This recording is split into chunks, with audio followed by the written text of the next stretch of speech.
Sorry, I had to adjust something. Earlier, when we were making our first character, Memory in chat here suggested that we do a non-standard array character, and we'll roll for the stats. Or do it in order like AD&D. Yeah, I was thinking that we could do old school. We'll do roll 4d6, drop the lowest. And I tend to be a generous DM when it comes to this. If you roll a 1, you can re-roll it, but you have to keep whatever it is, even if it's another 1. So I think we will. I think we'll do that. Do it in order like AD&D. Sure. I think that'll be a good challenge. We'll just start with strength and go down from there, and we'll fill it in, and that will sort of, your stats will dictate some of the other aspects of your character.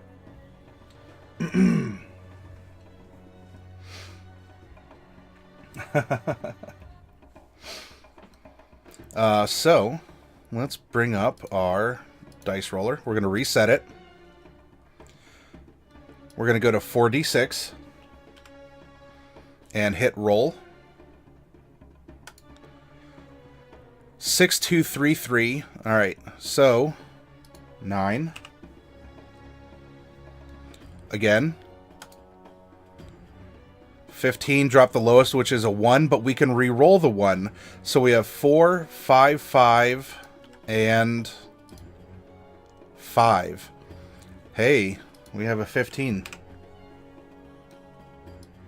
Go back to our 4d6, hit roll. 3, 5, 3, 1. We will re-roll the 1. So we have 3, 5, 3, 1. Hey, that 1 turned into a 6. Nice explosion. So we have a 14 con. Whoop.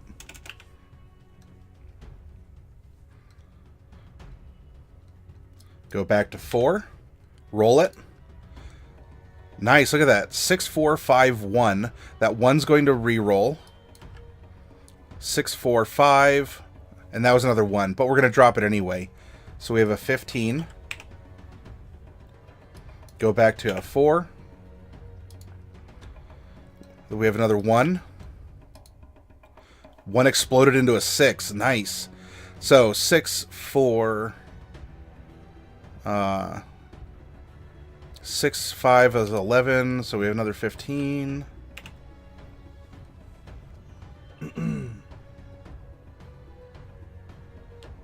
Shedzer says, you know, you can just download it instead of having to view it on WotC website. They delete a lot of older things. We'll probably delete. Probably. I'm sure I can find one. I think I even have one on my mobile. For right now, is a quick and dirty way for me to be able to have a window that I can put up for you all to view. And I'm sorry that my lighting's kind of derpy a little bit behind me. Hopefully that's not making it too tough. I have to adjust the green screen a little bit too to maximize things. Maybe that's a little bit better, I think. Okay. And it looks like we have one more set of 4d6 to roll. 5, 5, 4, 3. Okay, so we have a 14. This is an awesome level 1 character. And we haven't even rolled any of the other stuff. Yeah, easy to do. Inspiration, that's fine. Alright, so now, based on the stats, we can better choose what we would like to go into. We can randomly roll class, or we can choose one here. Looking at it, with Dex, Int, and Wiz being what they are, I almost want to say something like an Eldritch Knight might be cool. Especially if we take him down maybe like a Mage Hunter path. Like a monster hunter kind of a thing. That'd be a banging wizard, yeah. That would be. Pretty good dex, a decent intelligence. Well, it could actually be max starting intelligence depending on the race that we went to.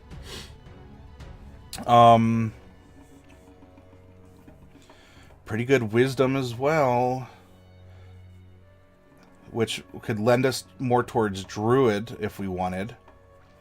The con's solid. I mean, it's gonna be a beefy character one way or the other, and an okay charisma. So we're probably not gonna be, if we did go bard, we're probably not gonna be like the bard of whatever. But in 5th edition, again, you can have a half-orc wizard, and it can be a functional wizard, and it'll get the job done. You know what?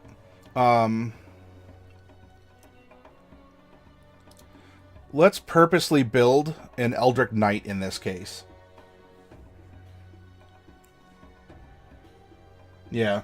I haven't done too much with spell class or spellcasters just yet. I mean, that's just the way that the dice roll here. So actually, you know what? We have had a fighter. Why don't we go wizard or cleric? We'll do an odds or evens on a d6. Odds it's wizard because wizards are odd folk, and evens it's a cleric. 18 evens. So we're gonna go for a cleric.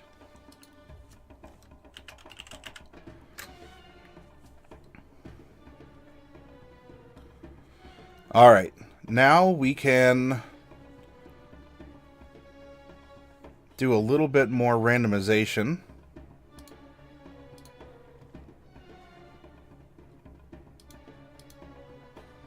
We'll reset, and we'll see what race we get.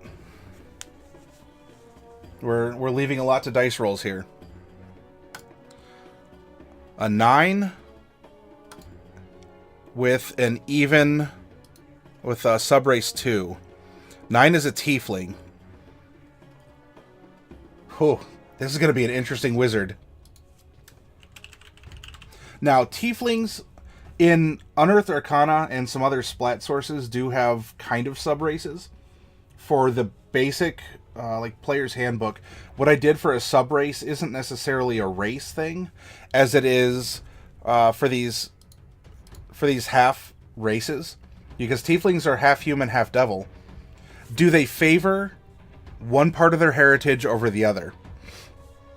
So in this case, we have a tiefling that tends to favor his human side, his humanity, more than necessarily embracing his devil side. So that could lead more into cosmetic things, like maybe he like shaves or polishes his horns back. Maybe he tries to wear makeup to be a little less red or rusty or orange or whatnot. That kind of a thing. Tiefling, let's see if we get male, female, and maybe even a multi-class. We're going to roll a percentile. 39 is going to be a female. 1 to 45 is female. 46 to 90 is male. 91 to 100, we're going to roll a multi-class and then re-roll again for gender. I'm sorry, not it was evens. It was cleric that we got before, not wizard. I was thinking wizard. That's fine. This is still going to be a banging cleric. Okay.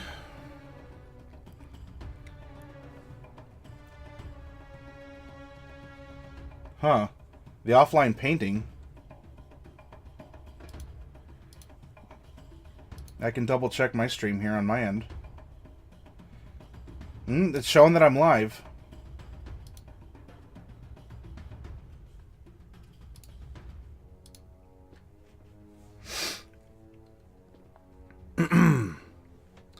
Let's roll alignment, because we might end up with an evil cleric. Percentile for one axis. 7 is going to be good. Other axis is a 34.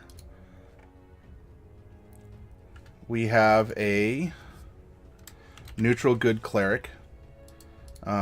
Experience points don't count here.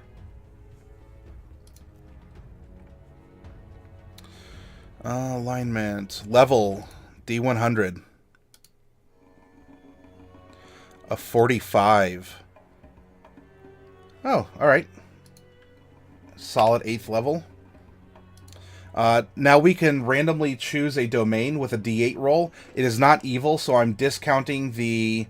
or I'm discluding the death domain, which would have been number 8. So if we get an 8, I'm going to re-roll the domain for this cleric. Domain 5. 1, 2, 3, 4, 5. Tempest. Ooh, this is going to be interesting.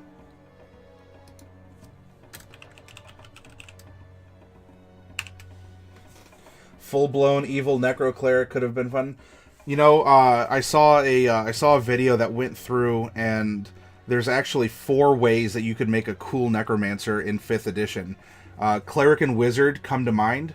You could make a necromancer bard in 5th edition.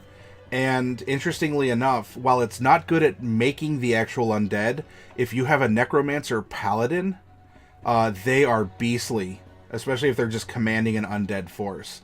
It's really scary what they can end up doing.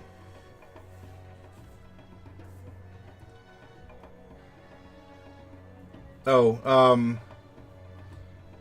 yeah, if, Shadzar, if you have a link to it, can you, maybe you could whisper it over to me or something, and then I can repeat it.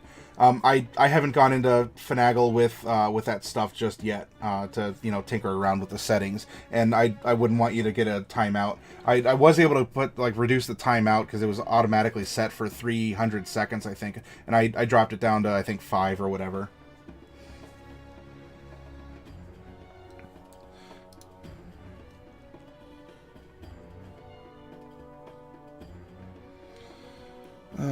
Let's see, where were we leaving off now?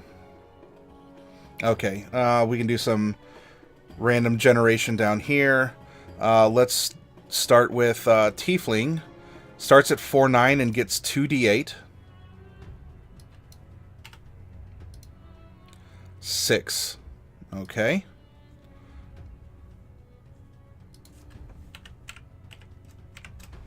And we take that 6 and multiply it by 2d4 to add the extra weight here. Times 2. So we're adding 12 pounds to the base of 110, so she is 122 pounds.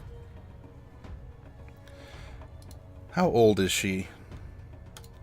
88. Okay, she is going to be old. Tieflings live to be about 80. So that we can generally use the human life example for this. So we're saying 56 to 65. That's a 10-year spread. So we'll start at 56 and roll. We'll roll a d10. 4.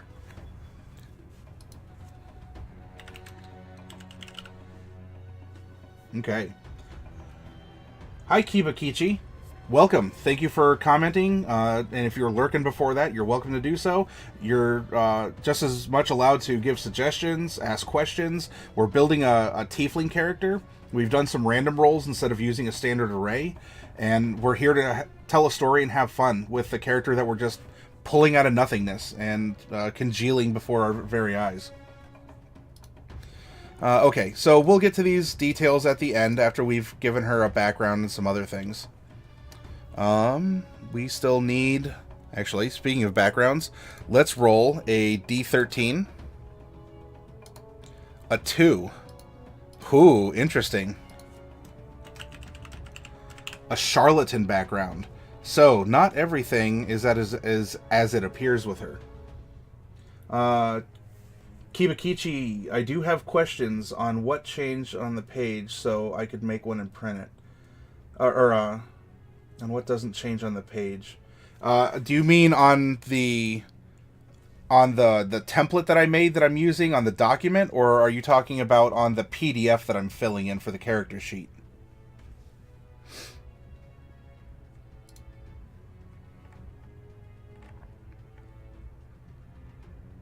Let's see, we've already gone through all this.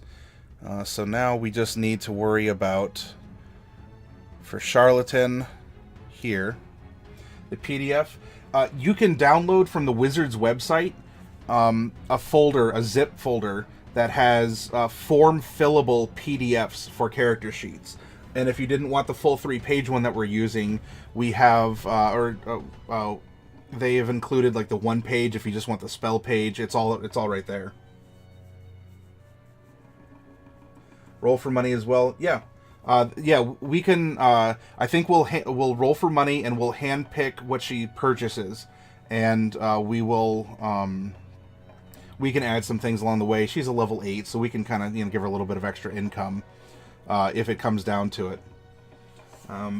So yeah, Kibikichi, you can just go to wizards.com and you can do a search for the 5th edition character sheets, and remember, you're looking for the form fillable PDFs.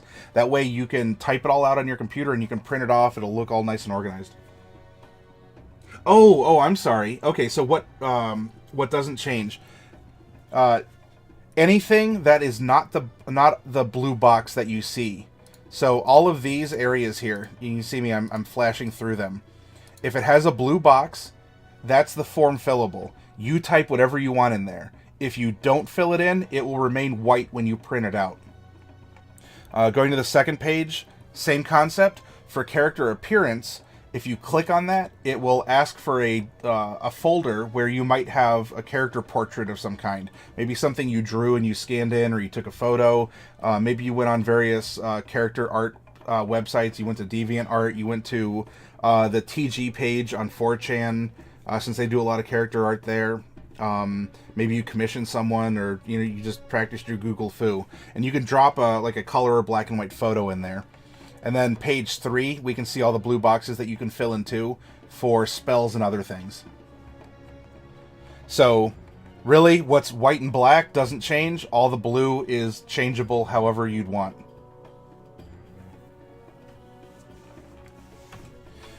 Okay, so a charlatan is going to have some kind of a gimmick or a scam, and we're going to roll what that is with a d6. So that's going to be a 6, and then 2 personality traits. Dun, dun, dun, dun. We're rolling d8s on 7 and 1 d8. There we go. 3 and 1. And then the next 3 are going to be d6s, so we're going to roll 3d6. We have a 1, 1, and 5. And we'll go and fill those in off the PHUBA, the Player's Handbook, soon enough.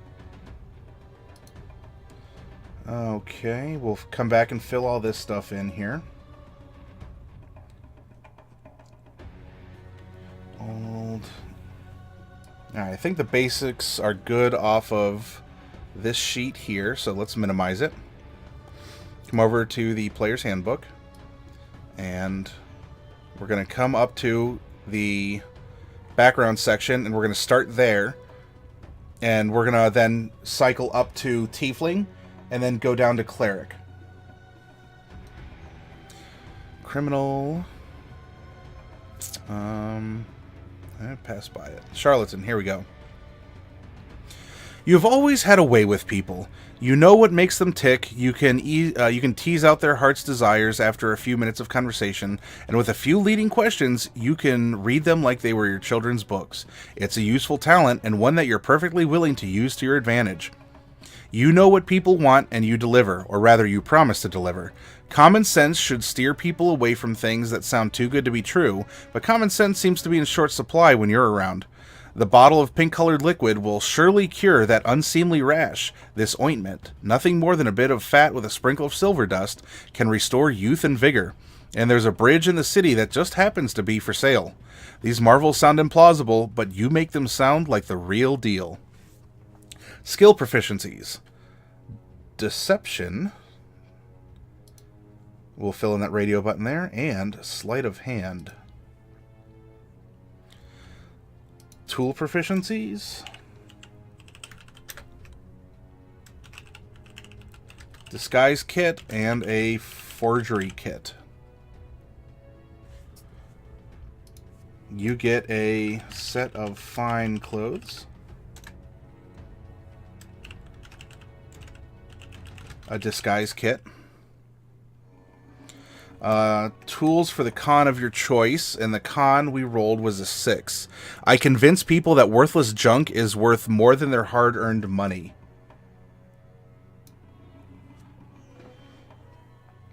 What would that be? I guess like an upseller is a good way to abbreviate that.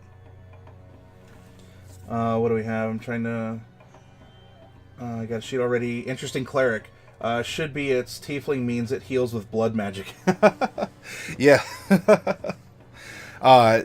Interesting. Blood magic in my personal campaign is a thing. It exists, and especially with tieflings. How I've rolled this race, because I don't have extra planes, so demons and devils exist, but they're not from hell or some other plane. So what happened to create tieflings were humans who practiced blood magic. And it was a blood magic that was headed by very powerful Oni or ogre magi. So they have horns and, in the different colored skin. So the humans who adopted this blood magic from the Oni took on characteristics of the Oni. And so they too grew horns and things happened.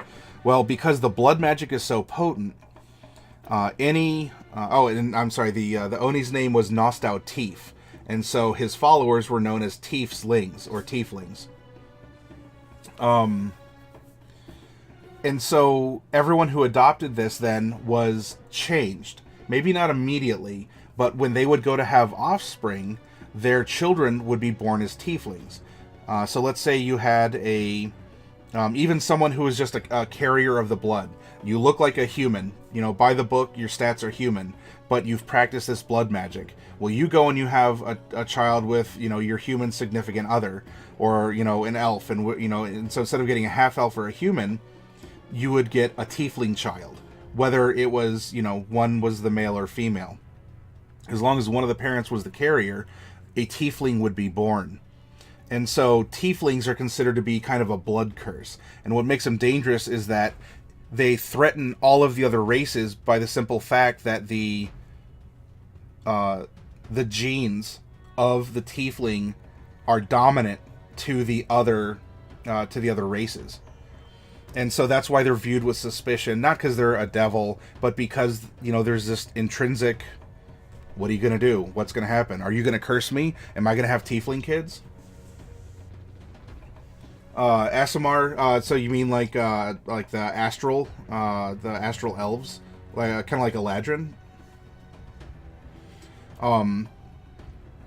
And so it's been a whole building thing. The tieflings have been around and done that, and because they're born from varied families, tieflings have elven last names, human last names, orc, any of the races. But a lot of them in certain communities, their racial proclivity to have a last name is actually a month of the year of the calendar, because so many of these tiefling children were given up for adoption, not wanted by their parents. When the orphanage took them in and they put the entry, like the date received kind of a thing, like found in the wicker basket on a doorstep kind of a thing, they would write down the month in which they, the date that they were received. And so then that would be a child of, one of the months' name is Lum. So that would be their last name because they were taken in that month. And so, yeah, as the years cycle, you'll get this month clan going on. I haven't rolled with Aasimar specifically, but I could work him in some way. A secret evil religious cult orphanage backstory. Yeah, you got to get that blood and labor from somewhere, don't you? So yeah, depending on the qualities of the race, I would just look at it, because there's not necessarily a heaven or hell in my personal campaign. Everyone's campaigns and mods are going to be different. But in this case, I'd look at who and what they are, and I would find a way to weave it in so that it makes sense and it is consistent with the campaign in other ways. Alright, we have our skill proficiencies, our tool proficiencies, and most of our equipment. We have the disguise kit, tools of the con of your choice. Why don't we put something like a fake receipt book? That way you can show, oh, I paid 15 gold for this, but this is a steal. I'll sell it to you for 12. Meanwhile, it's like a 3 gold piece, piece of junk. But you have the receipt showing you bought it for this much and that you're cutting that person a deal.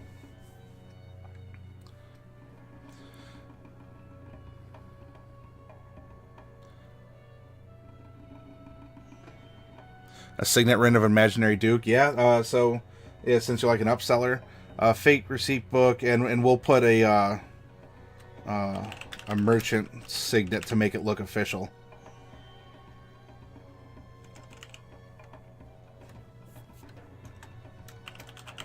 Belt. Pouch? Ouch. Come on. Stop fat fingering this. And you'll get 15 in addition to the randomly rolled, because we're not going to go with the starting gear for a cleric. Nothing like a fake noble. Yeah. Feature. False identity.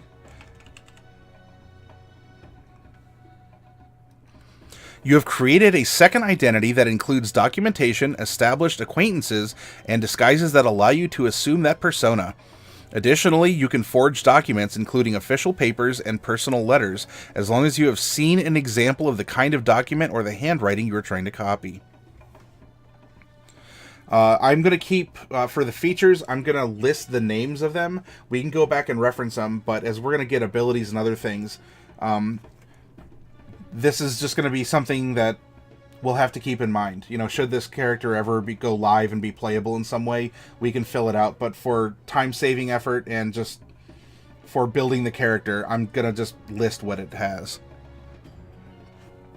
Alright, so that's going to finish out the background. Meaning we can scroll up. There we go. And go up to our tieflings.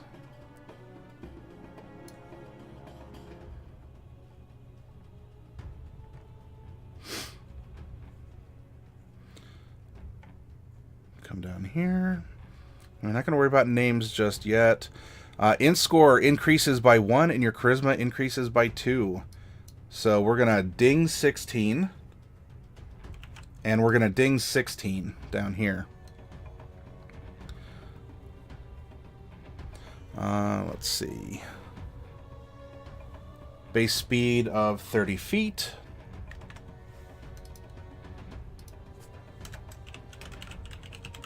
Dark vision, 60 feet.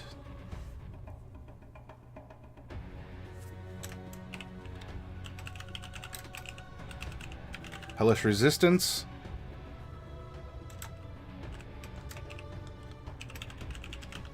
Infernal Legacy. You know the Thaumaturgy cantrip. Once you reach 3rd level, you can cast the Hellish Rebuke spell once per day as a 2nd level spell. Once you reach 5th level, you can also cast a Darkness spell once per day. Charisma is your spell casting ability for these spells. When we go through and start listing the spells for our cleric, we'll include those at that point in time. Maybe I might need to be reminded if one of you can help with that.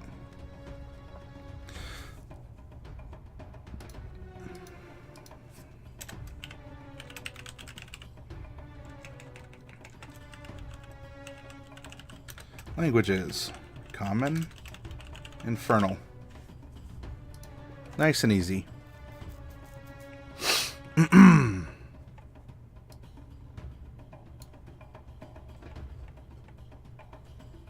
Oh, I went way too far. I'm in monk territory. Bard and... Here we go.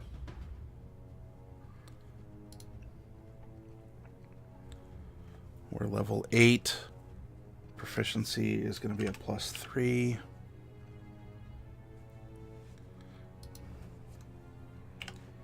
+8 +7 times. That's a D8, so it's going to be a 7 by 5. Because actually, you know what? No. I'm not going to take the average hit points. We're going to roll them out for each level, because if we rolled random stats, we might as well roll out hit points every level too. Might want to mix and match just starting with pre-bought stuff. Some of the generic stuff can work well. False identity could work well with what I mentioned earlier about being secretly good and evil. Yeah. And Pochiko-san says, are there any homebrew races or classes you like? Um,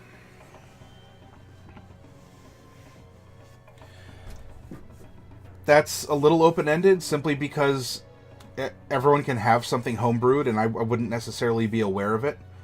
Things that we've run, I haven't necessarily homebrewed classes, but I've made maybe exceptions, or I've been lenient with something, or I've considered if a player made a strong case about why something could be different with his or her character, I would allow that. And often, I don't like giving stuff away, but I will trade.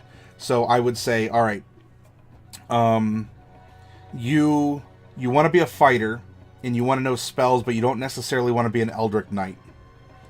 I'm not against this if you can propose a way that you would be learning these spells on the side, and at what cost to your character.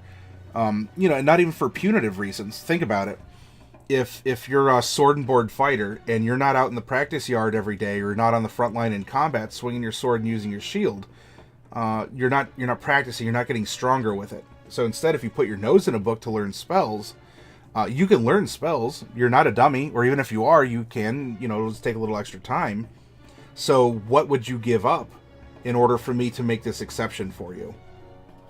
We have done some homebrew races, not necessarily classes, and my favorite that I've used, let's see, I've made kind of well, not me, I've opened it up to my players, because I let my players have impact on the world that they play in.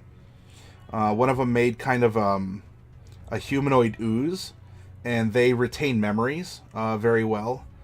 So they're sort of like,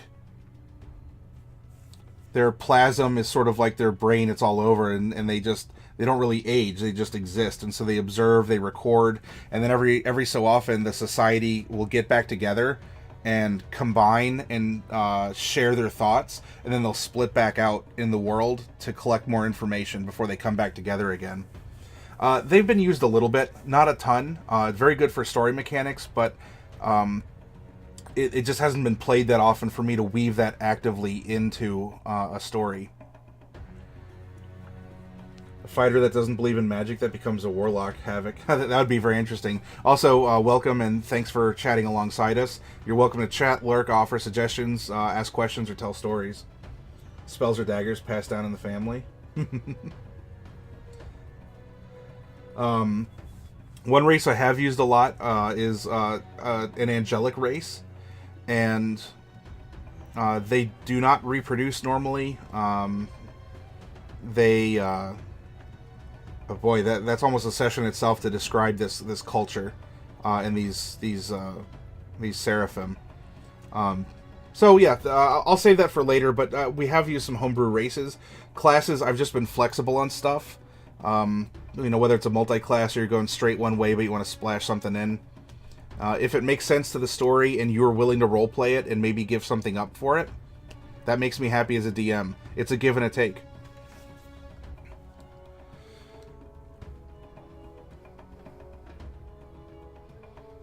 Oh, you know what? I forgot to fill the personality stuff in. I'll get to that when we're done. I'm already on cleric. Okay. We get channel divinity, one-time arrest. We're gonna take our domain, so that's fine. Third is kind of a dead level. I mean, you get spells. It's not dead, but you don't get something other than spells. And then we get destroy undead, CR 1/2. Then channel divinity goes up to twice arrest. That's 6th level. 7th is just a spellcasting bump, and then our last is going to be destroy undead CR 1. So we'll just modify that, and another divine domain feature. Okay.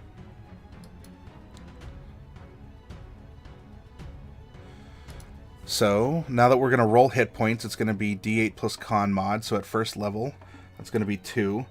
So it's going to be 10 plus 1 2, 3, 4, 5, 6, 7, 8.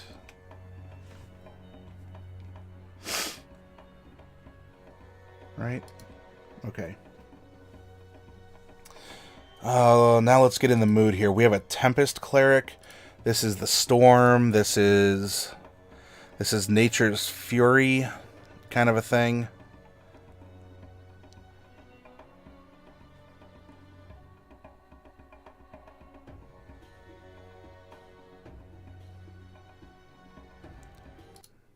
Here we go. Dark and Stormy. That's a Tempest.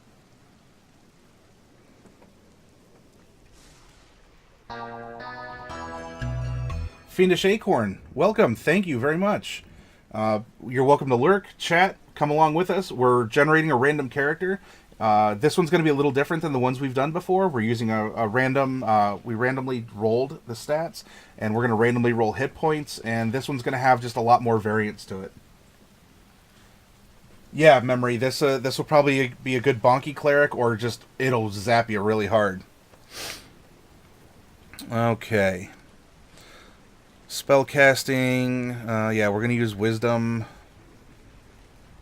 Actually, you know what? We should bump this up before we pump that in there. We're going to get 2 ability score bumps. We should probably do...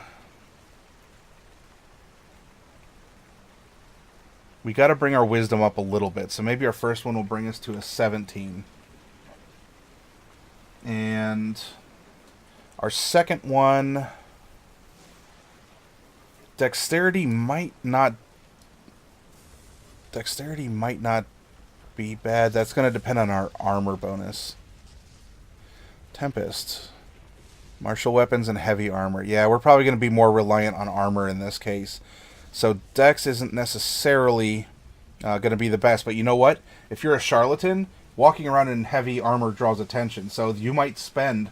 roleplay-wise, a lot of time out of armor, in which case your dexterity is going to be important. But let's say on our second bump, we drop a point into Wisdom to bump it up there. And we could put it in the Dex, which would tie it for Charisma. As Memory suggested, Dex and Charisma here.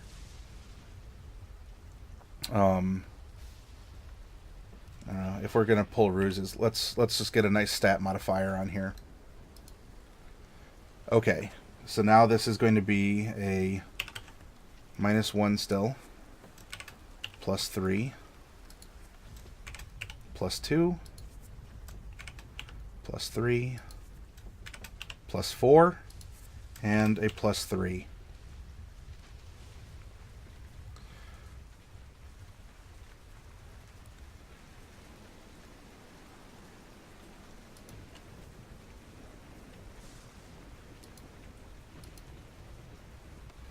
Alright, our con did not change, so this is going to be easy.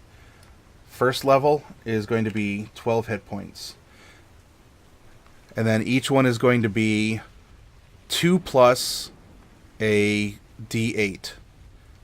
We're going to have 7 of those. Let's come over to our dice roller. We'll just reset it to make it clear. We're going to roll 7d8.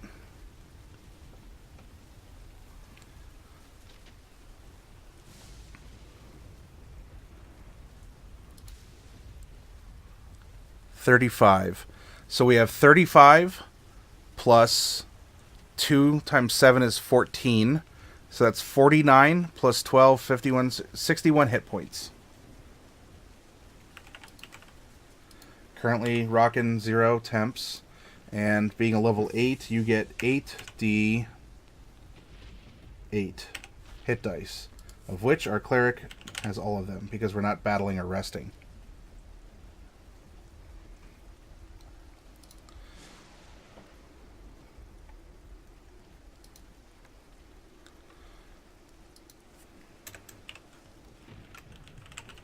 Simple weapons. The Tempest is going to give us heavy armor, so we're just going to put all armor. Shields. Saving throw is going to be Wisdom. and charisma.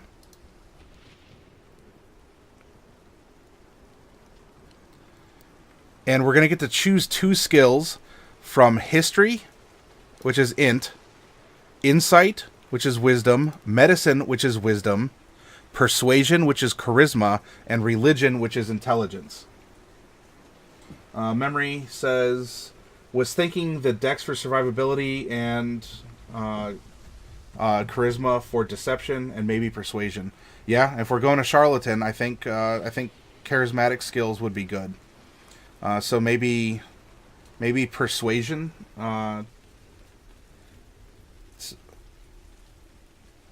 And because, well, I don't know. If you're trying to sell snake oil, that's more of a deception. Persuasion. See, persuasion and deception can sometimes or often be the 2 sides of the same coin. Do any of you in the audience have any suggestions? We get 2 skills to choose from this list for this Charlatan. Now, it is a neutral good character.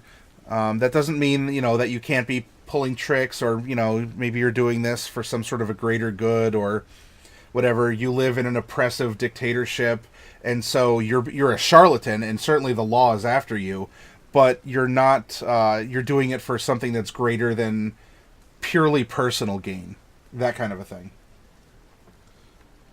Kibakichi says, obviously medicine. Well, yeah, clerics do tend to be the doctors of the party.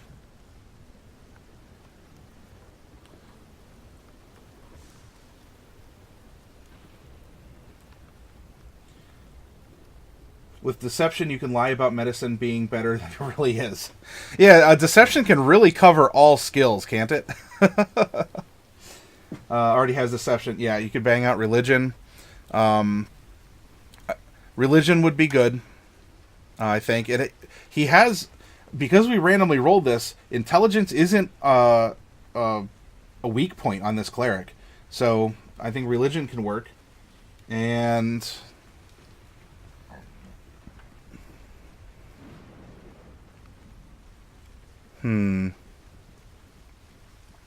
maybe history, another int skill. I'm thinking if you know history, you know the noble crests, you know the shields and the mottos, you know the history of the place that you're at, or maybe you've heard tales. And if you've heard tales, you can modify tales. You can spin them a little bit. And if you're asking your DM for something, maybe I would have you roll a history check so that you can determine if you know the facts, and then it's up to you to roll a deception to twist them a little bit. Maybe, memory says maybe insight or investigation, maybe turned on the cult to act as a spy. That's true. So maybe this person is part of an evil cult, but is acting in a good way because they want to bring it down in some way, like a double agent. Modify tales. Bards are traditionally associated with that, but don't let class, like a historical role or a stereotype, influence too much one way or the other. He doesn't get investigation offhand. I think, though, what we could do, even if we wanted to do investigation, you could go, instead of finding out what is, you might be able to find the shape around the thing you're looking by searching for facts. And then if you find a fact that's missing, you might be able to be onto something. That's one way you as a player, if you were playing in my game, could go about trying to find something. Alright, so we chose history and religion. We're not going to worry about our equipment. Yeah, the history behind something. Especially if you want to try and sell something off as a fake, you got to know your facts, because he's like, oh, well, for instance, here's the cat hair brush that I use. I'm like, well, this was Saint So-and-so's personal cat hair brush. If it wasn't for this brush, then his pet, Fluffykins wouldn't have been at the battle of whatever and distracted the other enemy general because it was so cute and fluffy. Blah, blah, blah. So this is a real thing, this saint had a cat named Fluffykins, and there was the battle of so-and-so. Is this really the cat brush? No. But if you're just trying to pull one over on me, there we go. Okay, now we can fill in some numbers. -1, +3, +2, plus 3. 4 plus proficiency is 7. 3 plus proficiency is 6. Dex is a plus 3.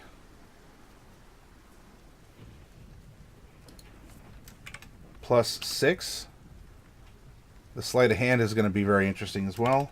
And a plus 3 for stealth. As long as he's not wearing heavy armor anyway. And some medium. Wisdom has a plus 4. Plus 4. Oh, I guess we're back to Arabesque. I forgot to delete the one out of the queue. Well, anyway, I guess things are drying up a little bit. Wait, why am I putting... Okay, yeah, plus 4. Plus 4. Plus 4. Arcana is int, and we're rocking a plus 3 as a cleric. That's crazy. In traditional spreads, anyway.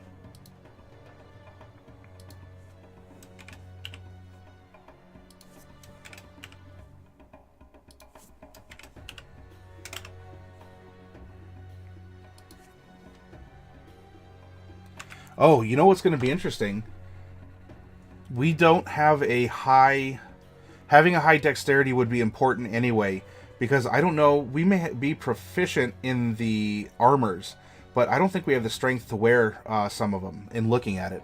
And for any of you who've just come by, the reason why he has a 9 strength is instead of using a standard array, we started at strength and we dropped in numbers going all the way down. And those numbers were randomly generated by rolling 4d6 and dropping the lowest. And I would allow the reroll of a 1 once. So we might have to stick with light armors anyway.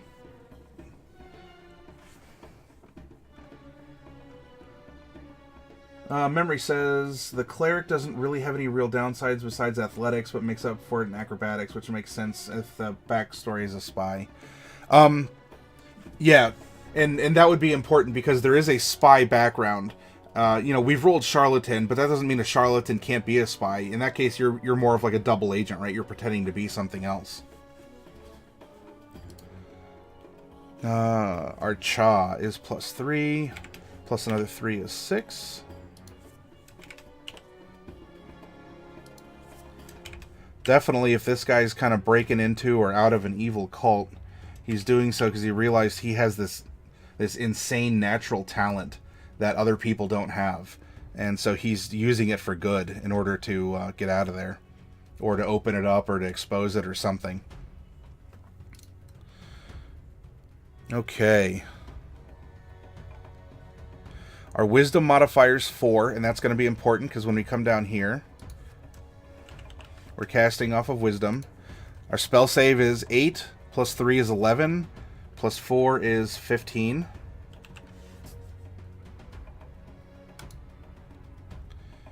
And that's going to be a plus 7 to hit with our spell attacks. Ninja Cleric, kind of, yeah. And it's going to be even cooler with Tempest, because Tempest opens up some interesting spells.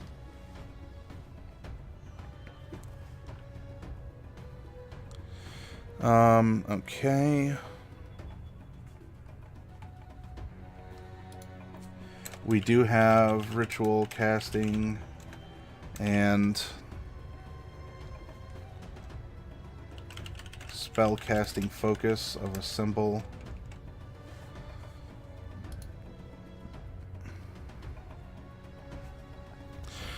Okay.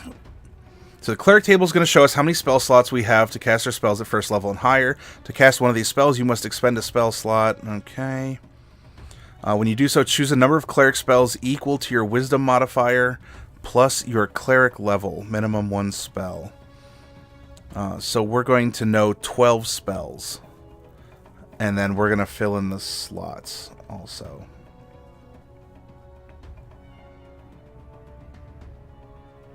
I'm going to put just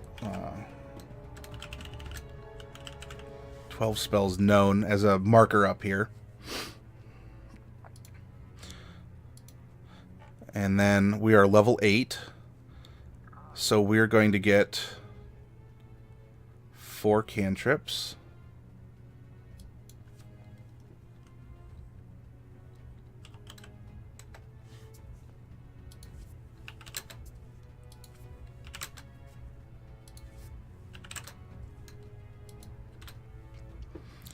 Spellcasters take a little bit of work to make, but they're a ton of fun to play, and you get a lot of options. Okay, and then we get...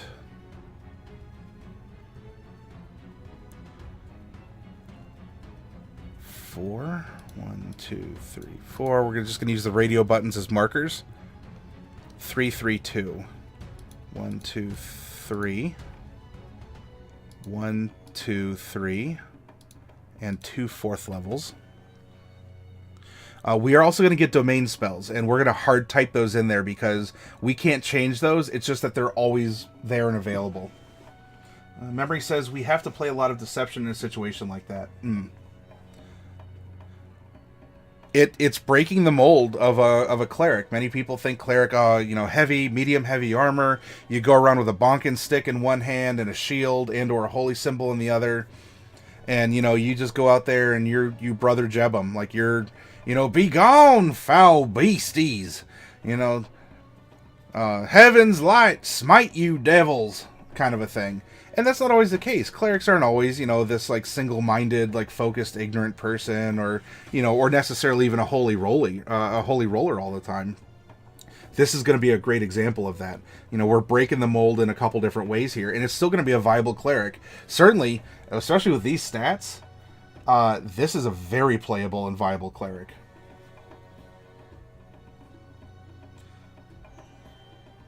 Aren't there clerics who are aligned to different gods or other alignments? Yes. Big break. Thank you for commenting. Thank you for lurking if you're doing so beforehand.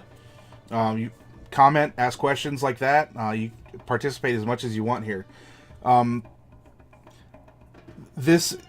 It kind of depends on the game or the set of rules you're playing by.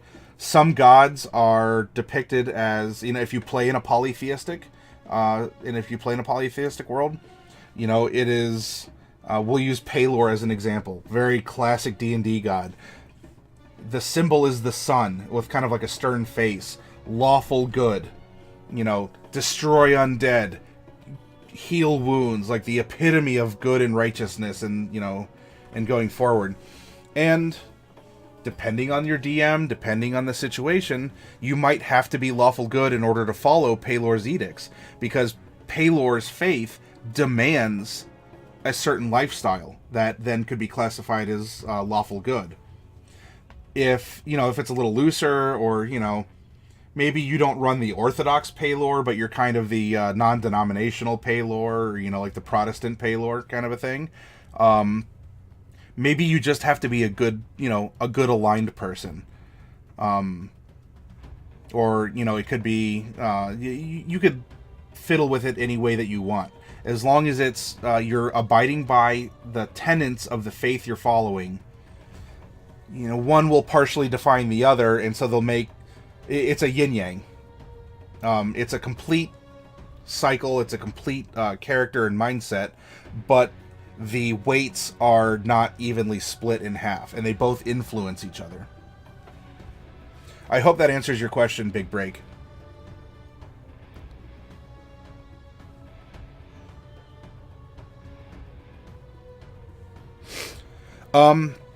We can roll for a god. That we can do that when we get down to Tempest, because it says, so Tempest domains in 5th edition are general mindsets, and they suggest different gods that could possibly fit into that role.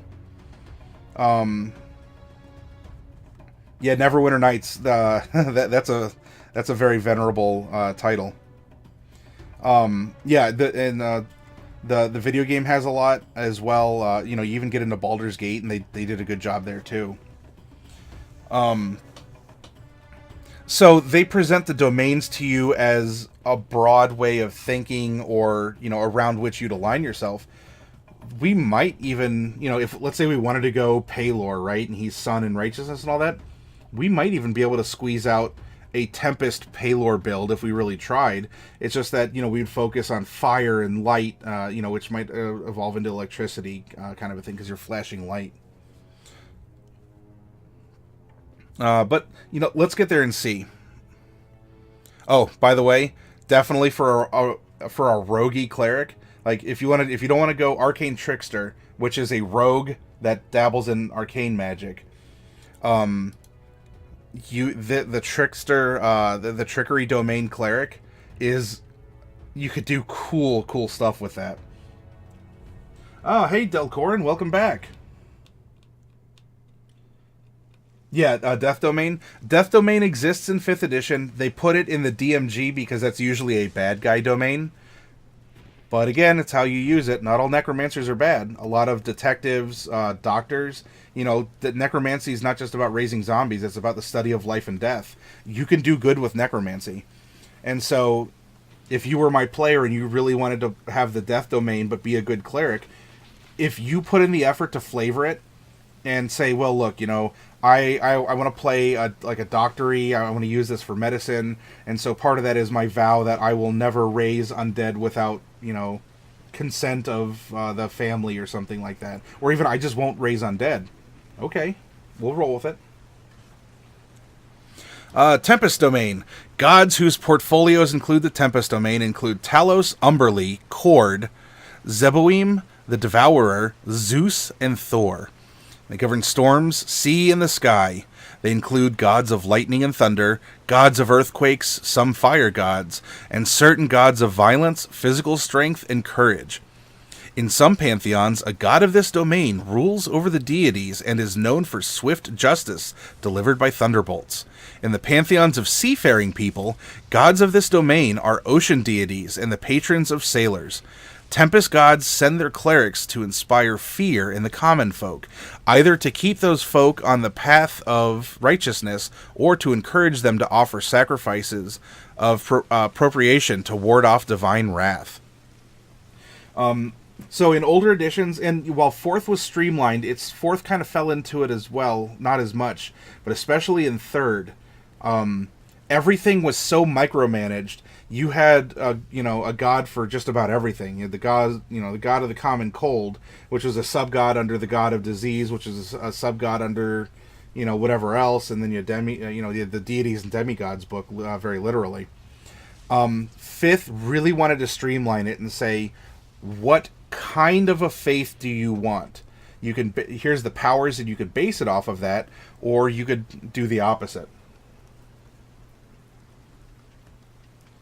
No, there's not a paperback Pahubba. You'll have to find a PDF, which isn't hard to do. If you didn't want to purchase an official book and scan it yourself, you might find someone who has accidentally uploaded a PDF online and has it publicly available. You might be able to print it out if you didn't want to always carry around a tablet or something. That if you want to invest in a ream of paper or something, you could do that. You might be able to find some used PHBs. If you didn't want to buy a new one, you might be able to find them at your local, heck, maybe even a Goodwill. If you have a local game or comic store, they might be able to offer you a discount on them. Or you could go to like half.com, eBay, Amazon. Heck, you could even try looking at Craigslist, because there's a lot of people who get in and out of gaming. Delcorn. Some people just accidentally upload weird PDFs and, silly. It's clearly they didn't mean to do anything that would be, illegal or harmful. And I'm not saying that person was me, by the way. I have my own copy, my hard copy and everything that I've done. There's also a site you could use called LetGo. And I haven't used it personally, but from what I understand, it's the website that people post the stuff that their significant others don't want them to have anymore. And so you can find like video games and some other stuff, and there are men and women whose significant others don't appreciate the gaming hobby, and they might be in a situation where they have to let go of their D&D books. You could give that a try too. Hopefully those leads help you. Alright, Tempest Domain spells. we get domain, flog cloud. Ooh, that's a lot of bludgeoning damage coming your way.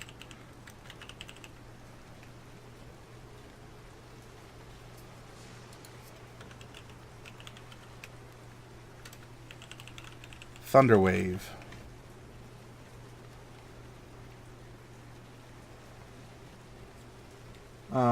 Delcorin says it's 293 pages, so the hardcover may come in handy.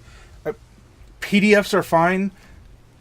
The PHB, a physical copy, especially when you get used to where things are, being able to just, boom, you go to it, you carry it around, it's not too heavy, it's tough. I've carried mine in a briefcase, I've been through all kinds of weather with it, it's still holding up.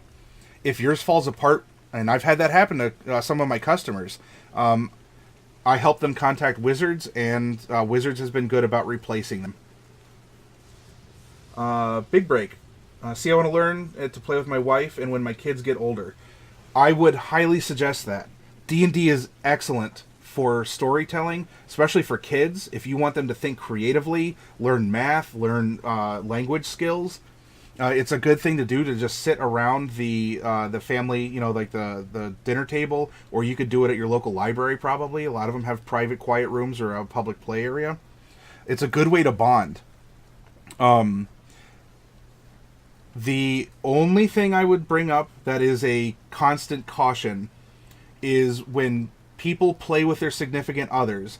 If there's a difference in power, and I mean by one of the significant others is a DM and the other is a player, if you have non-family or people not of that same level of hierarchy playing with you, you have to be fair. We all have biases. I'm guilty of it as well. But you have to make sure, if you're running and your wife is playing, that you're not giving her favors that you're not offering your other players, kind of a thing. I'm not making any prejudgments about you. I don't know you. This is a caution from years and years of playing role-playing games and of owning a store that sells role-playing games and seeing games played. That is a good wedge that could be driven in. So just something to be cautious of. Let's see. Social. Okay. Yep. You guys continue to share stories with me and each other. I'm going to fill in the domain spells, and then we're going to get into the spell book, because we're going to get some juicy stuff here. Third level domain. Whoops.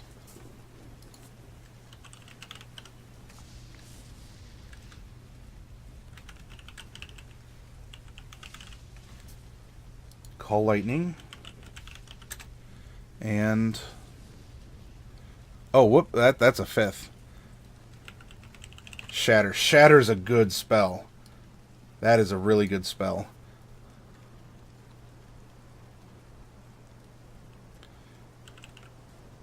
Gust of wind. Big Break says, yeah, for sure, totally. I found out about it because a friend of mine had an old Advanced Dungeons and Dragons book since the late 70s. They were yeah, and they may be super old, and the rules might not be 100% compatible, but look through those books. There's storytelling. We've been telling stories as a species since we were a species. That's what makes us the animal that we are. There's no other animal that we know of on this earth that tells stories, that can create worlds with our thoughts and express that. So that's why it's ingrained in our culture, in religion, in science even. We're making these presumptions about how atoms work on a scientific basis, based on things we see and don't see, and even presumptions. Let alone philosophy or other hard or social sciences, that kind of a thing. The art in there is cool. Some of it's kind of like cool and retro. Others is very detailed, very like hand sketched. And it's neat to look back through the old source books. If you find some cheap at Goodwill or something, pick them up. If they're $1 or something, pick them up. Get ideas, get story ideas, character ideas. A sword and board fighter is a sword and board fighter in any edition. Yeah, the rules change, but you still get adventures and ideas and everything. Yeah. Kibakichi, yeah, the third remake of the 70s books, it is different.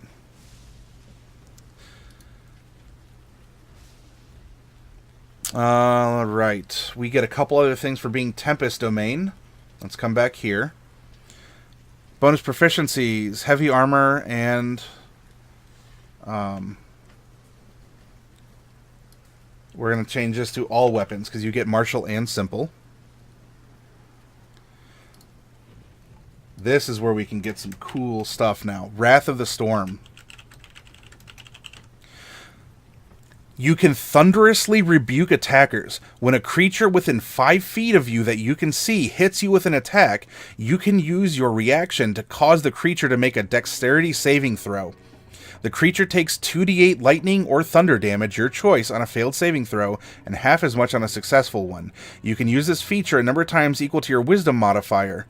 You regain it after a long rest. So this is going to be 4 per rest. So it's kind of like things like this are often called spikes. It's like a spikes or a thorns effect. If someone comes up and hits you, you're going to punish them because you've built up a lot of static electricity. And if any of you are in a very wintry area like I am, I live in Ohio, static electricity can be no joke. But here, this is dealing damage, and so you're going to punish someone who wants to get up close and personal with you.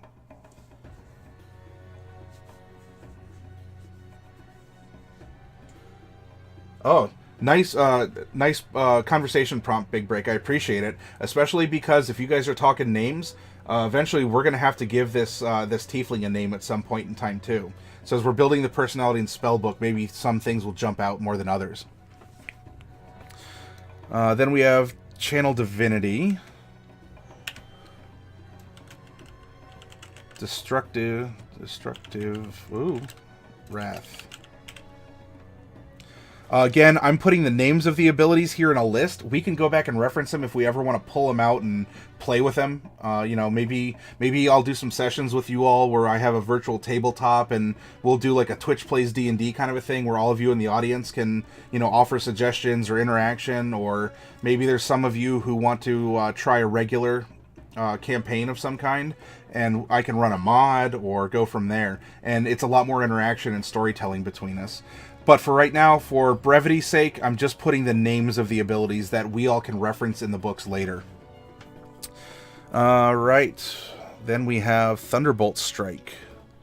When you deal lightning damage to a larger or smaller creature, you can also push it up to 10 feet away from you. Wow. So you could even use Thunderbolt Strike on your Wrath of the Storm.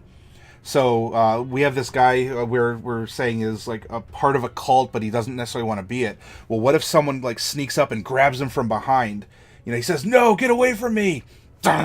And he gives him that zap spark. He's like a personal taser, right? You know, he has a stun gun built into him. And then on top of that, you actually get that blowback effect to get the person off of you. Oh, thank you for coming along, Kibakichi. I really appreciate it. So yeah, you can have a ton of fun with that. Plus, there's also the corny line of, you know, do you know what happens to a frog when it's hit by lightning? The same thing as everything else.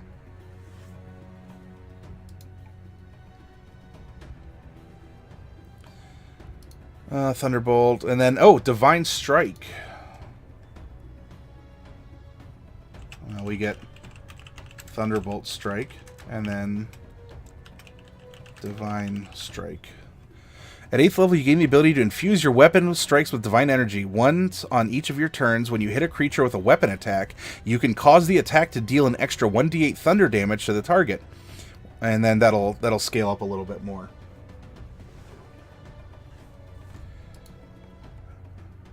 Okay.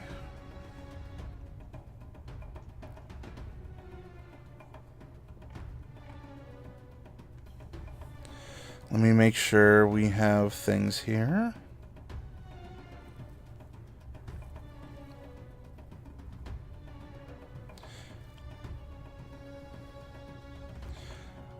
Technically, this is also turn undead.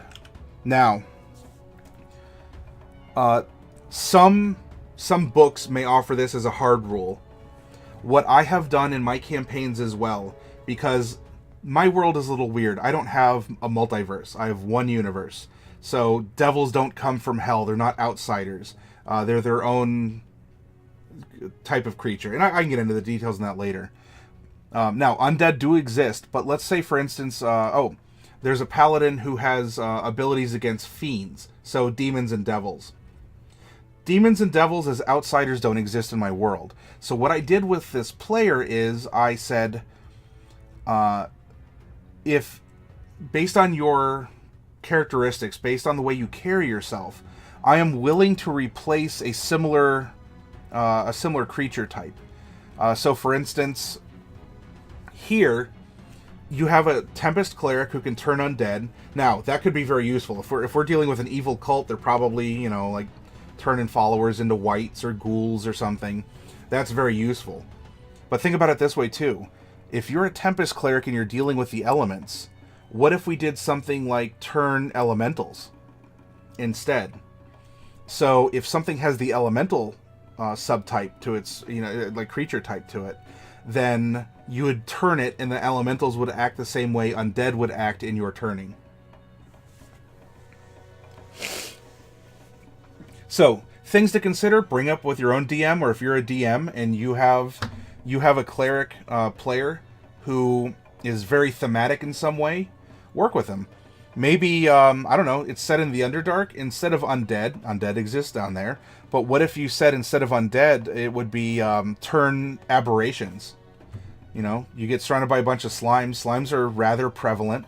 They're still uncommon, like undead are uncommon, depending on where you go. You have the power to turn a creature type instead of just undead. The Silent One, Ninja Cleric, took a vow of silence, plus was a spy.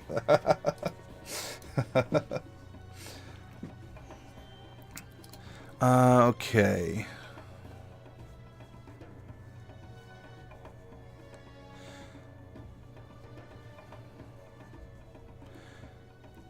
I think we're good here. This is going to leave then... you know what? Let's fill in the background to get this personality. And then we can go shopping for spells, and we can go shopping for equipment. Let's go back up to Charlatan quickly.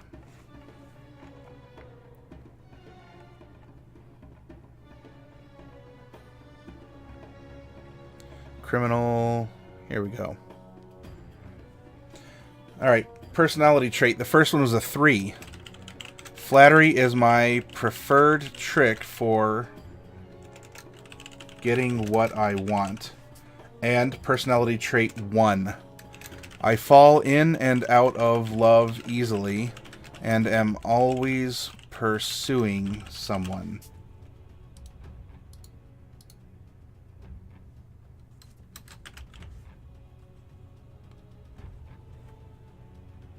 Secretly good weaving through the cult. Ideals. So this doesn't necessarily have to be what she wears on her sleeve, but, in her heart of hearts. Ideal. 1. Independence. I am a free... I'm saying that in a robot voice. I am a free spirit. No one tells me what to do. While that does tend to align for chaotic, or it's suggested as a recommendation if you want to base it off alignment, this is still completely workable with this character. Especially, I don't know, we can even say maybe her family was born into this evil cult, into this religion of some kind, and she wants out.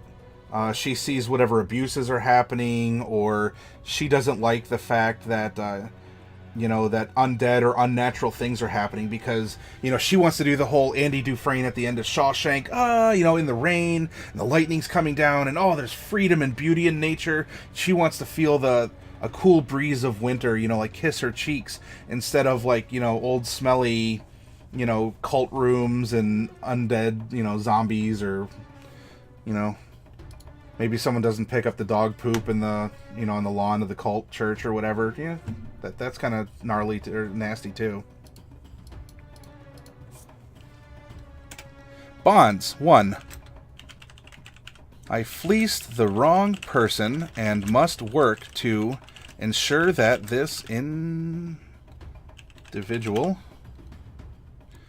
never crosses paths with me or those I care about. Ooh. Maybe she was put on probation for fleecing the cult leader. And, she was sent to the boo box. Flaws. Hey, we all have flaws, even if we're good guys. It's probably especially if we're good guys. 5. I can't resist swindling people who are more powerful than me. So she got one over on the cult leader, and she got that taste of power, and she wants more. And she thinks that she can bring him down, maybe from the inside. I'm sorry. Chat is being chatty. How dare you? How dare you, chat? Chat. Her name, she's a nun. Wears in the cover until she settled into life. Is secretly good, weaving through the cult. Yeah. Can make up a feat, so-called cult leader eyes, where she has eyes like the heavens gate leader. Yeah, like that. Some of those people, man. You got to have a good charisma score to be a cult leader. Because you can even make crazy look good somehow. Memory, this is working out super well. It just shows, again, we're pulling random elements out of nowhere, and it's congealing into a strong, motivated character. I mean, I want to run all these characters that we've made together. Jeez. Okay. We can come back to the mundane stuff. But let's give her some spells. Spells, if any of you are following along at home and you have a PHB in some form, a physical PDF or whatever, they're toward the back of the book here. We're scrolling. Oh yeah, by the way, deities of different campaigns. They even throw in Norse deities, Egyptian pantheons. If you have a concept of a god that exists in history or, in mythology, it's probably here. And there's nothing saying that you have to run a pantheon. You can still run a monotheistic world or even a monotheistic country against other, pagan or heathen gods or whatever, whether they're singular or multiple. It's not that difficult to do. Flippa. Okay, yeah, hey. Try rolling one up. We're all doing this together. Last night I was wearing a Bob Ross t-shirt. I love that style. We're here together, we're communicating, we're sharing a story, and we're telling a story with our art. In this case, our art is character creation. Do it at home, follow along, or even do something completely different and just listen to me. I don't have the cool ASMR whisper that Bob Ross does, or I don't make those little canvas scratches. Maybe I don't know. Maybe that does something for you all. But yeah, the father of ASMR, definitely. I got some background music going. I'm trying to speak in a cool voice and making tons of eye contact with you all too. Yes, there we go, Delcorin. Just sleep. Sleep. You're getting sleepy. Dream of your next character.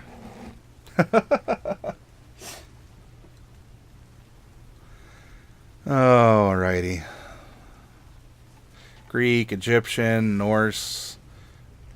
If you do run a multiverse with different planes, that's all in here as well. I keep it simple. There are two things, by the way, and I'll be happy to repeat this. I do not like time travel, and I do not like multiple planes, like parallel planes or whatever.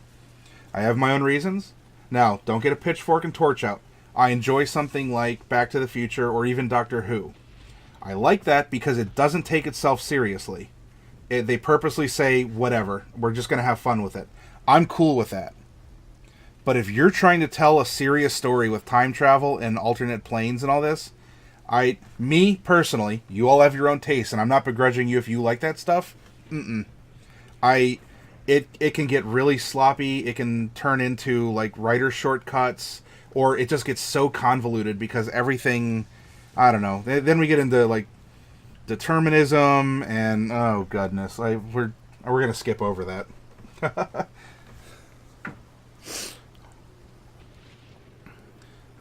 Did we go too far? We're in the sample bestiary here. Yeah, and there's the index. Here we go.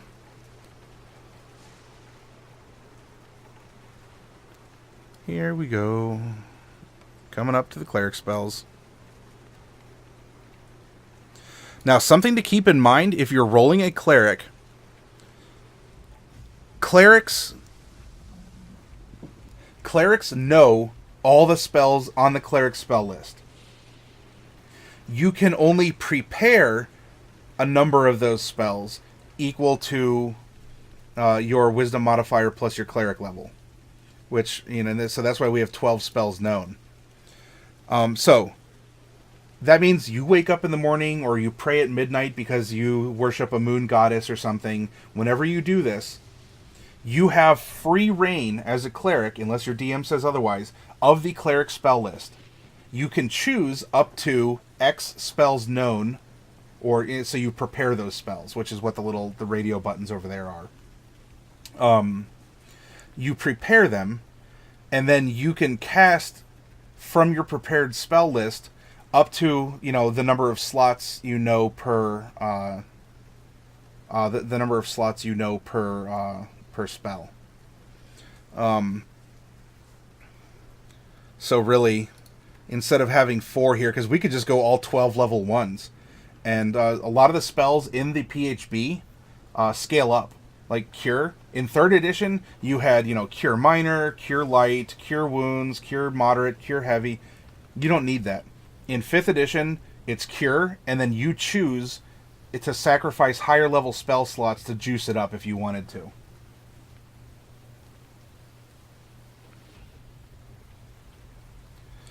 So in this case, we're going to go for 4 for 1, 3. I should have just done it this way.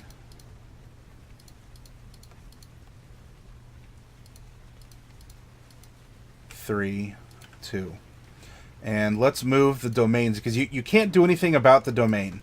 They're there. You don't have to cast it, and it doesn't count against the number of spells you know. So we know 12 plus our domain spells. But we'll put them at top because they're always going to be there no matter what. Because we're focusing on that aspect of our world, of reality, we're just prone to have access to these spells.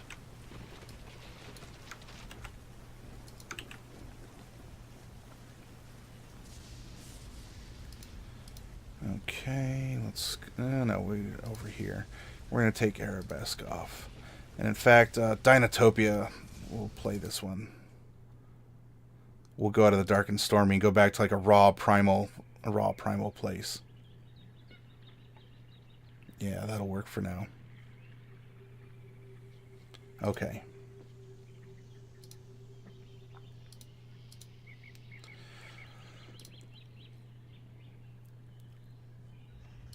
So we can, cantrips, by the way, for any of these caster classes, cantrips are at wills from 4th edition if you played that. Otherwise, they're spells that you can cast all day, every day, 24 hours. In older editions, at wills were introduced in 4th. Before that, let's say that you're a magic missile using wizard. You prepared X number of magic missiles. When you used them, you used them. If you're going through a dungeon and you use all your spells, you're a frail person with a stick, maybe a dagger, and that's it.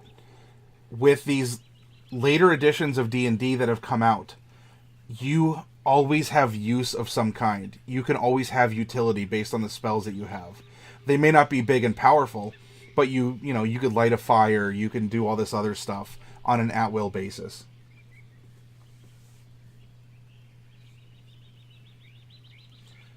Good advice going on in chat. Keep it up. Sharing stories like this is wonderful. Thank you. I really appreciate it. All right, let's give our Tempest Cleric that's trying to escape an evil cult some spells. Guidance, Light. The spell descriptors are further down. If you all have recommendations, maybe you're familiar with some spells, you can list them in chat if you want. We can... I already know I'd be lost without cantrips. There's going to be some suggestions I'll put down, and you guys can say for or against, or oh hey, Matt, you put down light. She might not have light. Instead, I would argue that she has this or something else. For from here, guidance, light, mending, resistance, sacred flame, spare the dying, and thaumaturgy. Well,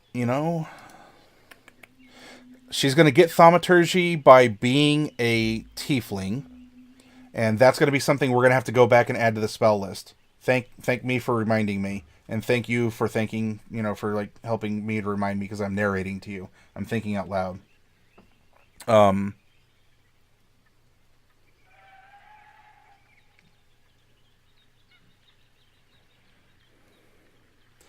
She's coming out of this.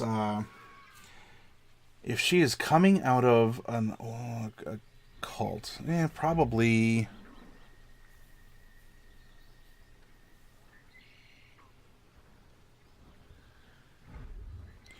Sacred Flame might be a little too obvious. That would draw attention if you're starting to sling around fire and holy, and other things like that in an evil environment. So she might not have that. Let's give her Guidance. Guidance is a really good cantrip. I'm typing over here. Guidance. Light itself isn't bad because it's not radiant light. It's not dealing damage to undead. It's just being able to light up an area. Mending, especially if she likes upselling junk to people, buy a cracked teapot for whatever, 2 copper. Cast the mending spell on it a little bit. Like you might have to patch a little bit of supplemental metal into it so that mending will blend it in. So you buy it for 2. You put in another 2 copper pieces of materials. Mending smooths it over. Sell it for a silver. There you go.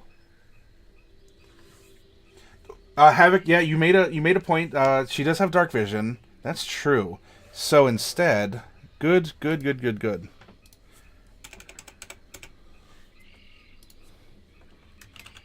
Maybe resistance then.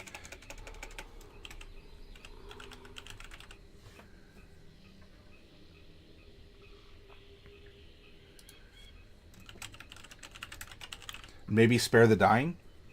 That stabilizes an unconscious creature. So I don't know. Maybe in this cult people were beat up, and she offered a little bit of a mercy to him.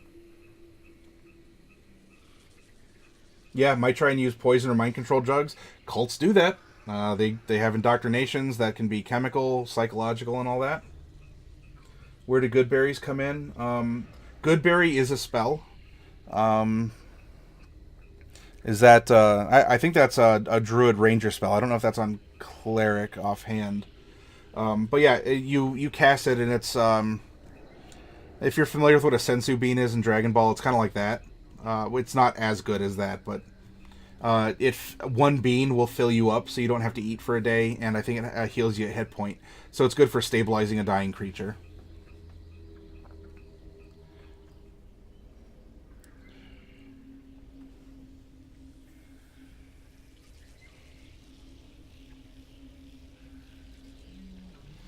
All right, we have.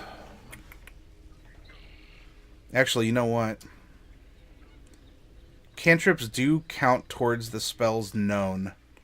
So we're going to have to make a general suite of spells, because technically she knows all the spells on this list, but we're just choosing what would she have for a day of whatever adventure she's going on. If we only know 12 and we got to split it up, we should probably take a couple of the cantrips off. If you all have suggestions, feel free to bring them up here. Yeah, Delcorn, I think they're a conjuration. You cast a spell on a good berry, or it's not just a good berry. I think several based on some variable form in your hand.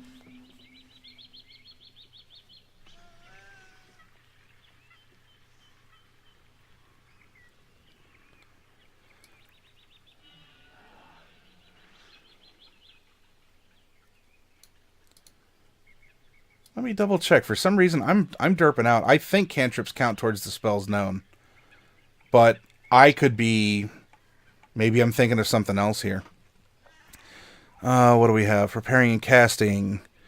You prepare the list of cleric spells that are available to you to cast, choosing from the cleric spell list. When you do so, choose a number of cleric spells equal to your wisdom modifier plus your cleric level.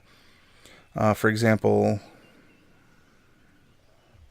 with a wisdom of 16, your list of prepared spells can include 6 spells of first or second level in any combination. If you prepare the first level, you can cast it using a 2.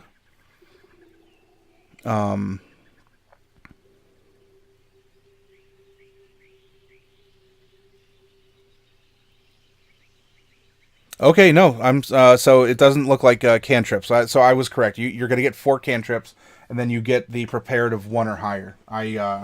Yeah. Thank you, Havoc. I was derping on that, and I want to make sure that if I'm running this, because hey, sometimes it happens, and look, it's 2:30, at least Eastern's time. So yeah, I could have just been having a hoo-hoo moment. Okay, that said, let's go back and give her a spell suite for general use. So it's going to have some battle, some utility, things along those lines. She is technically a ritual caster, so if the spell can be cast as a ritual, she can do so, provided she has the right, materials and components and such. If we can go up to 4, let's see if there's something up here. Banishment, control water. That would definitely be in her. That would be in her theme, her idiom, or whatnot. Death Ward, freedom of movement. That could also be a big one, especially if we're talking about a cult. Guardian of Faith, locate creature, stone shape. That would be interesting as well.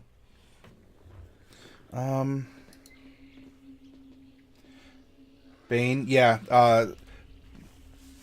You have Bless and Bane are good things along those lines. You know what? She's a tiefling, whatever. She can inflict some bad luck. We'll give her Bane, and we'll give her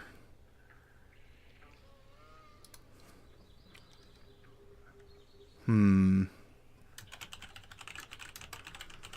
of movement. Anything that can pull you out of a trance. Well, freedom of movement, you can be physically moved out of a trance. Third, she already gets Gust of Wind and Shatter. Those count. We probably want to do something. We have 10 spells left, and we have 3 levels to spread them over. Death Ward? Okay.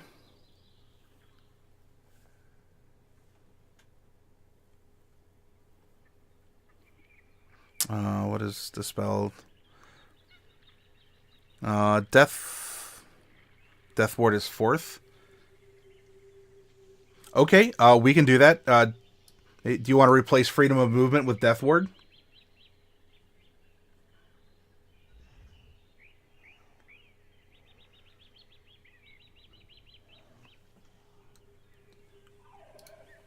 I'll keep considering 3rd while you let me know what you want to do with Death Ward, because that'll take up a 4th level.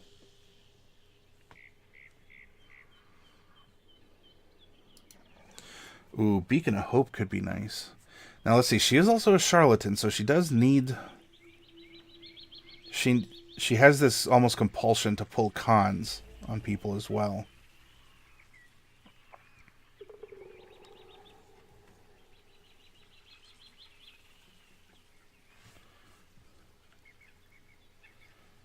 Oh, derp. Bane is level 1. It can just be bumped up higher. Thank you. In that case, bingo. Bingo, bango, bongo.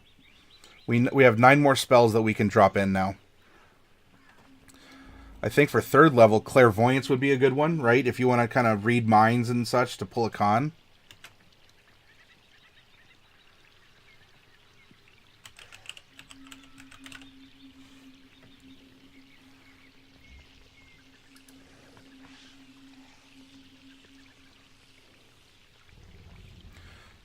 Protection from poison might be a good one, maybe.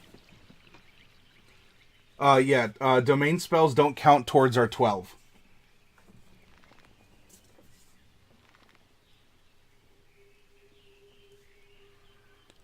Locate object might be good too.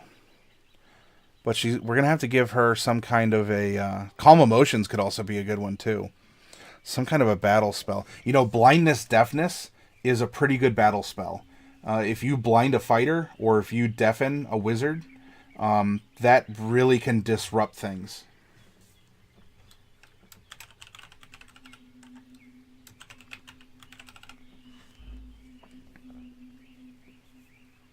All right, we have 7 left, and we can drop them into 1, 2, or 3 as we'd like. Again, we're just giving her a general suite of spells to survive something.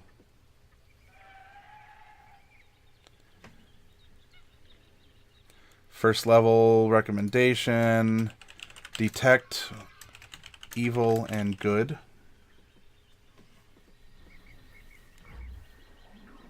Yeah, unless they're crazy. Yeah. Hopefully you don't run into too many toffs, toff monks as you're fighting.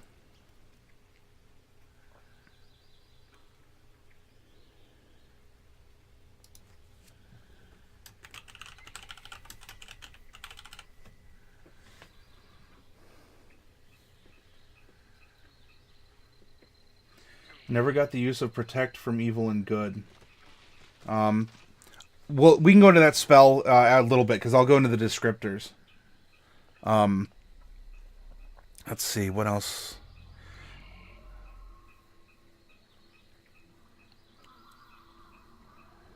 Bless is a good universal spell, but we're making her thematic in this case.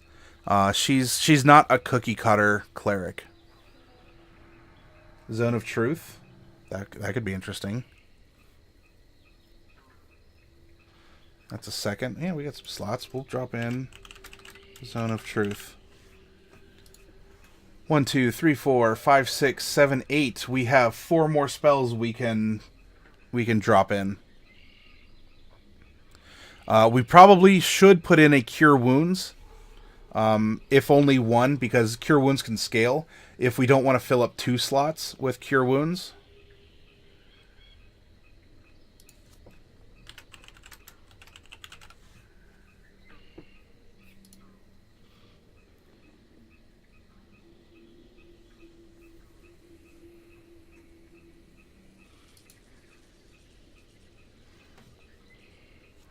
Heck, we could even give her a little offensive ability.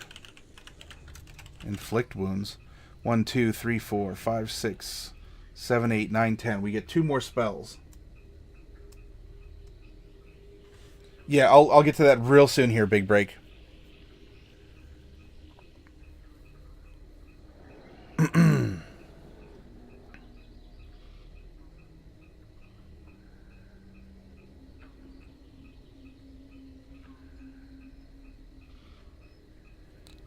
And third continues down a little bit here. Spirit Guardians, Tongues, and Water Walk.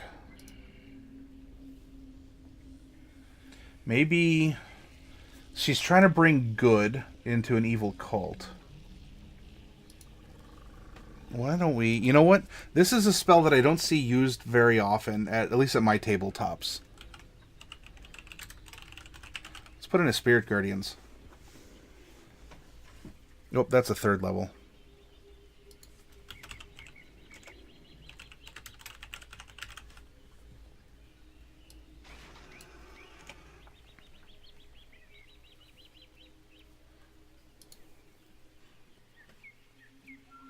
Memory suggests Revivify. Revivify, if I recall correctly, if someone's been dead less than a minute, you can bring them back at 1 hit point. Let's see if we do that. Revivify. And you know what?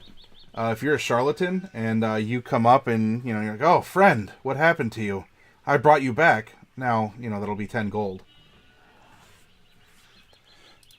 1, 2...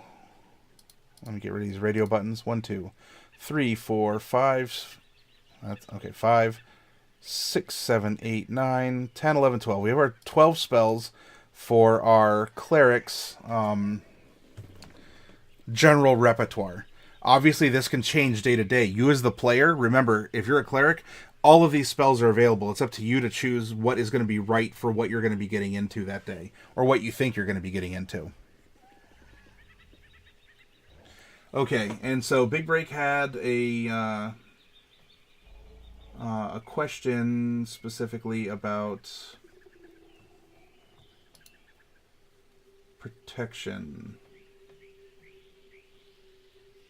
Unless I see... protection from good and evil. Okay, let's go down. Dun, dun, dun, dun.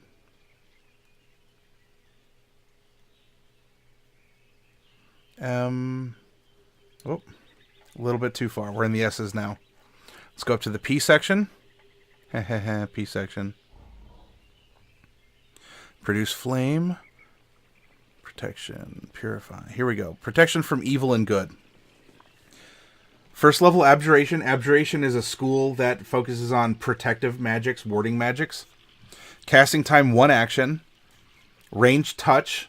So you have to touch the object that you're casting this on, or the creature. Components: verbal, somatic, material. Verbal, magic words. Somatic, magic gestures. Material, magic powder, or whatever it needs. In this case, holy water or powdered silver and iron, which the spell consumes. Duration. So this is a concentration spell. As a spellcaster, you can concentrate on one spell at a time. As long as you're concentrating on it, the effect remains up to the maximum duration. Until the spell ends, one willing creature you touch is protected against certain types of creatures: aberrations, celestials, elementals, fae, fiends, and undead. The protection grants several benefits. Creatures of those types have disadvantage on attack rolls against the target. That means that you roll twice and keep the lowest. Or rather, I as the DM against you as the player, I would roll twice and keep the lowest for all my zombies swinging on you or oozes trying to consume you. The target also can't be charmed, frightened, or possessed by them. A lot of undead have scary, spooky powers that can actually make you run away. So that's good. Ghosts can possess you. If the target is already charmed, frightened, or possessed by such a creature, the target has advantage on any new saving throw against the relevant effect. So you go up and, you are healed, and you kind of do that whole, hand on the forehead, evil spirits be gone.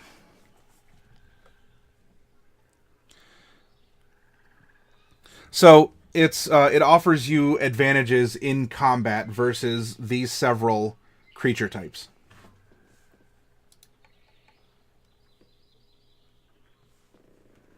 Does that clear it up for you, Big Break?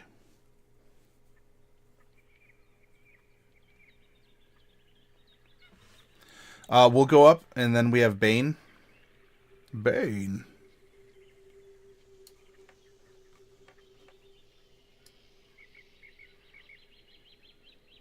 I went way too far up. This is another drawback of PDFs, is that this can happen, or you can control F and find things, but if it's a common word, Bane might only show up a couple times. But if you type in fighter, what is it going to be like? 1 of 60 entries.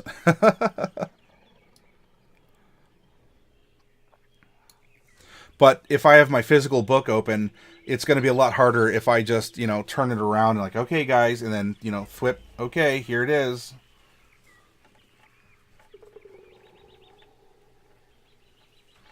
Divination, disguise self.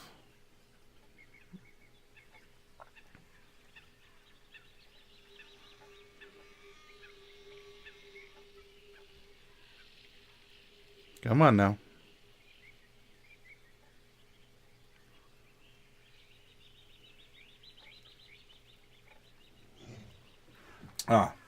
Here we go. Yeah, click, click, click. So we have Bane, 1 action, 30 feet. Verbal, somatic, material components. Concentration, up to a minute. Up to 3 creatures of your choice that you can see within range must make a charisma saving throw. Whenever a target that fails this saving throw makes an attack roll, or a saving throw before the spell ends. The target must roll a d4 and subtract the number rolled from the attack roll or saving throw. And then you can cast it at a higher level. If you use a second level spell slot or higher, you can target one additional creature for each slot above first. Dun, dun, dun, dun, dun, dun. So it's not a full disadvantage.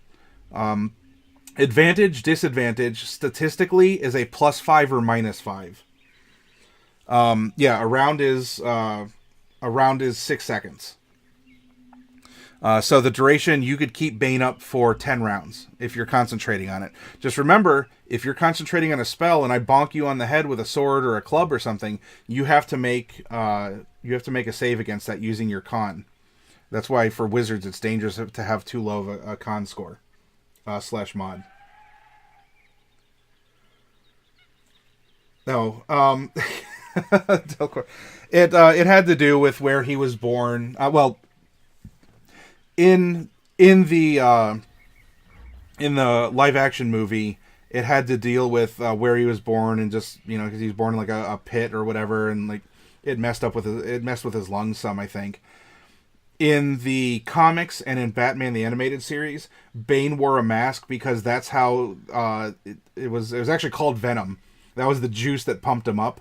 That was part of like how it got into his system. He wore like a tank on his back, and then it's obviously cosmetic because if you have a tank of this substance on your back, where you're gonna have like big loops of stuff like coming out from the tank and into your arm, when someone can just come up and go, and then spray it around or drink it themselves or whatever.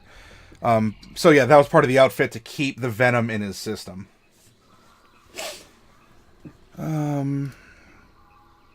So yeah, Bane is a lower level. It's kind of an inconvenience. You're casting something in order to like maybe get away or to get a slight edge in battle, and you can spread that around if you wanted to. Whereas the protection from evil or good, you're choosing this type and you're inflicting this statistically -5 against you on a lot of different things. So yeah, hopefully Delcorin, Big Break, or anyone, if you had questions about this or why Bane wore a mask, I've been able to address those. Okay, so you know what? We made a good generic suite of spells. The spell sheet is important when you're sitting at the table to roleplay. For character creation, it helps us flesh out her personality a little bit. If this is what she considers to be her bread and butter, her staple spells, this is giving us a glimpse into her life. If she's actually preparing to use these on a daily basis, then what does that indicate? All right, so we can get rid of that. There's just a little bit left. There's some generic stuff that we can purchase, like does she want a dagger? Does she want? She's gonna need a holy symbol of some kind, and that's fine. There's a starting package and all that. And in memory, because you're the one who suggested this, I'm not trying to glaze it over, though, because it is almost 3. I do want to wrap up this character and get into sort of our final conversation Q&A time, and then I'll end the session after a little bit thereafter. So we can come back and give her equipment, but we've really equipped the cleric with what she needs the most, which is her spells, since she has a lot of this other stuff. Looks like we need to fill in passive perception. That's 10 plus your perception mod. We need to... memory, that's true. She is almost like a tricky cleric. She is of Tempest, but her background made her the Charlatan. So it'd be almost like having like an aggro tricky cleric or no. We'll use Warhammer 40k if any of you are familiar with that product, and especially the orcs. The orcs have 2 gods, so to speak. One is Killy but Cunnin, and the other one's Cunnin but Killy. They're both the same, really. But what do you want? Do you want a Killy cleric that's Cunnin, or do you want a Cunnin cleric that's Killy? Okay, so let's just make some notes. We need equipment, racial spells, and some character details. Aggro Trickster Spy build. Yeah, you've been saying Ninja Cleric this whole time, Memory. That's what I say booby traps. Alright. Oh, initiative, we can do this real quick. That is going to be a +3. And her AC, we'll get equipment and stuff on her later. So there's some notes on her.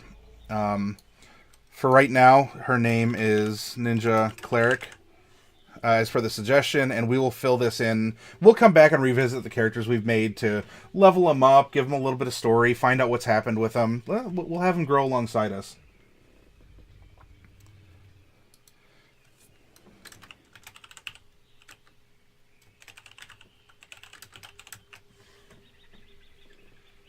Money. Yeah, I'll put that in there too, because I'm gonna need to take a quick break, and then we'll enter into the last segment of tonight's broadcast. We'll just have a conversation back and forth, and we'll go from there. But I really want to, put her away, and yeah, we'll get daggers and stuff. Don't worry, we'll fill all this in. I made a note, and I'm making a physical note as well. Okay, let's pause this. I am going to take a quick break. Let's go here. I will be back in, I don't know, no more than 10 minutes. We'll just set it. We'll set it at that, but I might narrate a little bit beforehand.